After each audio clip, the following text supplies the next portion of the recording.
E agora eu converso com o Roberto Padovani, economista-chefe do Banco BV. Padovani, que bom encontrar contigo aqui na CNN. É a primeira vez que a gente conversa. Já conversamos muito em outras redações, quando eu estava no Estadão.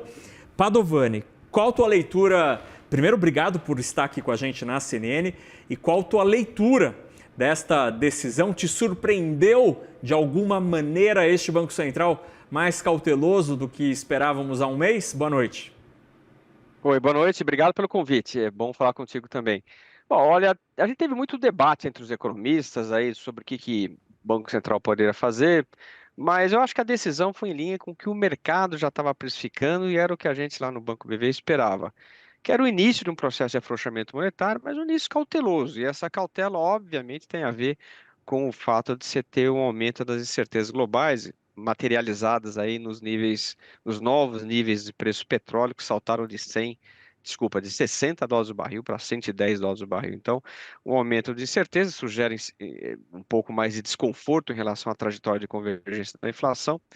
E, portanto, o Banco Central, naturalmente, ele, com menos informações, ele anda com mais cautela. Então, foi uma decisão, na minha opinião, acertada, uma comunicação clara. O Banco Central tem sido, de modo geral, muito claro nas suas comunicações e não foi diferente hoje. Portanto, é uma decisão que no final do dia, eu acabei gostando. O que esperar da próxima reunião, dos próximos passos do Banco Central? O comunicado cita muito a guerra. Vai tudo depender da guerra? Eu acho que o preço de petróleo é uma variável importante, né? Mas a gente, antes mesmo da guerra, Fernando, a gente já estava mais cauteloso, né? E por que isso? Porque, por um lado, o Banco Central teve sucesso na sua estratégia monetária. A atividade econômica desacelerou, né? O PIB do ano passado de 24, de 3,4, recuou para 2,3 em 2025. Portanto, a gente tem um desvio menor do produto, um crescimento mais moderado. Isso levou a uma inflação mais bem comportada. O IPCA saiu de um patamar de 6 para 4, as expectativas recuaram. Então, tudo isso sugere que não fazia muito sentido manter a taxa nominal de juros em 15%. Se ele tivesse mantido a taxa hoje, ele estaria apertando a política monetária, que não faria muito sentido, dado toda a desaceleração em custo e principalmente todo o estresse financeiro que a gente vê aí no mundo empresarial. Agora, o ponto é que a gente está tendo nesse momento um choque em cima de dúvidas sobre o comportamento de determinados preços. Eu vou citar um em particular, que é a inflação de serviços. O mercado de trabalho segue aquecido, as condições de renda são favoráveis, e isso faz com que a convergência da inflação de serviços seja muito lenta. Nessa discussão sobre ritmo de convergência, a gente teve o choque do petróleo, o que torna essa convergência mais lenta. Em função disso, o cenário que a gente construiu é que o Banco Central continua sendo cauteloso. Ele corta mais a taxa de juros, porque de fato a gente tem uma economia que cresce menos, uma inflação mais bem controlada, mas por outro, a gente ainda está muito distante do centro da meta de 3%. As expectativas em nenhum momento elas chegam em 3%. Portanto, e diante desse cenário global, na nossa cabeça, o Banco Central mantém o ritmo de 25 na próxima reunião. Agora, superadas as incertezas, e ficando mais claro o quadro de convergência aqui no Brasil, eu diria para você que tem espaço para acelerar o ritmo de corte. A gente trabalha com um fechamento no ano com uma Selic em 12%. Portanto, Fernando, não é só preço de petróleo. A gente já vinha assistindo uma convergência lenta da inflação. Boa notícia que tinha convergência, má notícia que o ritmo era lento. Agora, Padovani, esse cenário inflacionário gerado pela guerra, ele de quanto ele já está no cenário de referência desses 3,3 que o Banco Central nos traz aqui de projeção para o IPCA até o terceiro trimestre de 2027. Esse número, 3,3, não parece demasiadamente calmo diante de tudo que a gente está vendo? Será que a gente tem um número mais próximo de 3,5 do que esse que está aqui? A gente está no meio do processo que ainda não deu para entender a cara desse bicho? Eu acho que é isso, Fernando. Eu acho que dá para imaginar que esse número do Banco Central de 3,3 embute ali uma expectativa, uma hipótese de que o conflito tem curta duração. Essa é uma hipótese que a maior parte do mercado trabalha hoje por uma leitura teórica, né? A gente percebe que o Irã não tem incentivos para um conflito prolongado. Ele tem uma capacidade militar, diplomática, pouco apoio doméstico, uma capacidade militar e diplomática limitada, né, com pouco apoio doméstico. Do lado norte-americano, você tem contenção interna, que é essa agenda política do governo, e principalmente pressão dos preços de petróleo e custo de vida. Mas tem também uma contenção externa nos Estados Unidos, que é um apoio absolutamente discreto da comunidade internacional. Então, isso tudo sugere que esse conflito não vai se prolongar, não interessa para ninguém ter pressão inflacionária no mundo e menos crescimento. Então, faz sentido imaginar que seja uma guerra de curta duração e, portanto, ela tem um impacto temporário. Aí, quando se olha os horizontes mais longos de projeção, esses efeitos são dissipados. Talvez seja isso que esteja nessa projeção do Banco Central. A dificuldade disso é que a confiança nesse cenário aumentou. Apesar de você ter incentivos para que a guerra não seja longa, a gente não sabe o que vai acontecer, né? O dia de hoje foi particularmente um exemplo, né? Todo mundo otimista, os mercados começaram bastante animados, mas na sequência das notícias em relação a Irã, o pessimismo foi voltando. Então, é um ambiente muito instável, a qualidade de informações é muito precária. Nesses ambientes que você enxerga pouco à frente, é melhor ter cautela e caminhar com bastante prudência.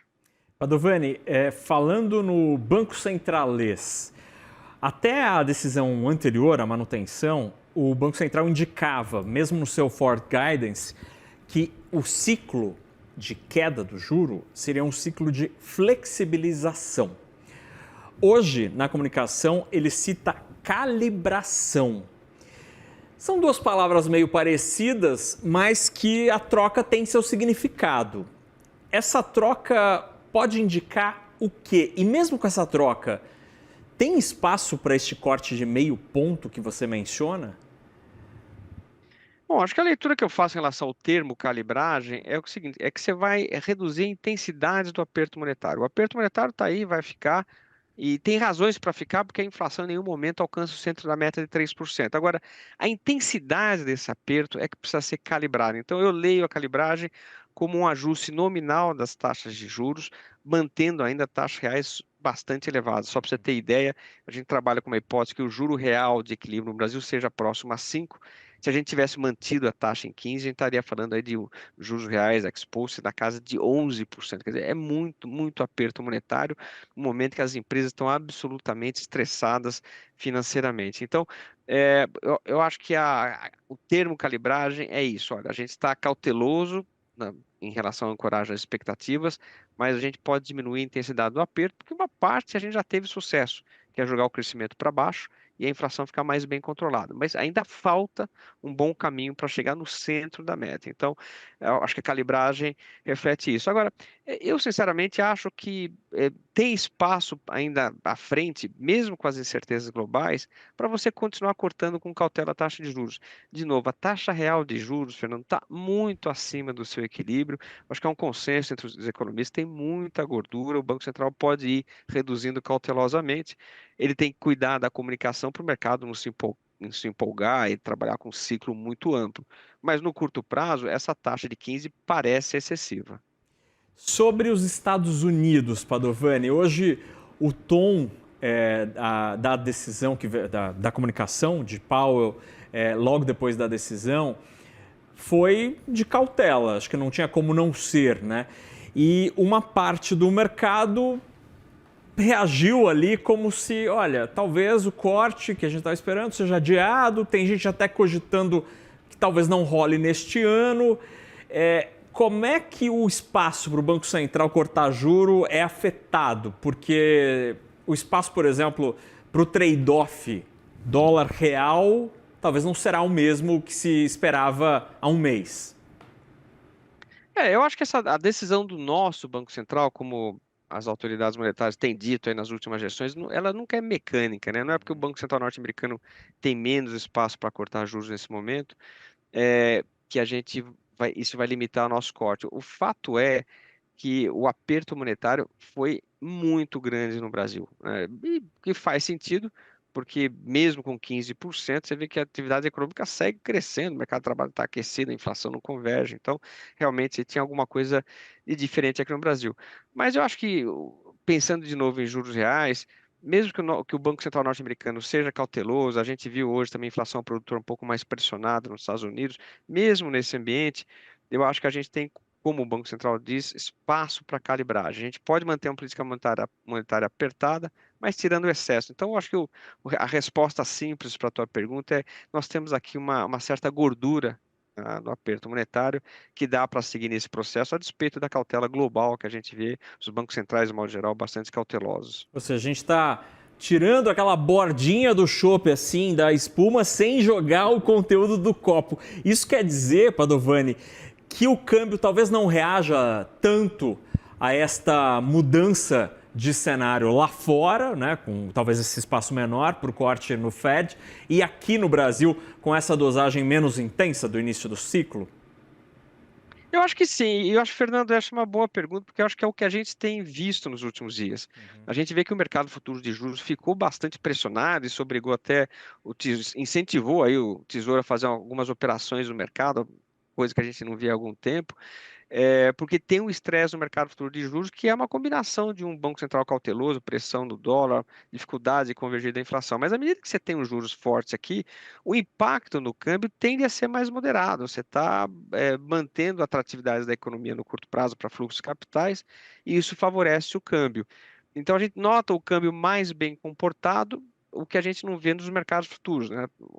Os vértices mais longos, todos estressados em função desse cenário. Então, parece que esse cenário global está impactando de modo diferente o mercado de juros e câmbio, que faz sentido.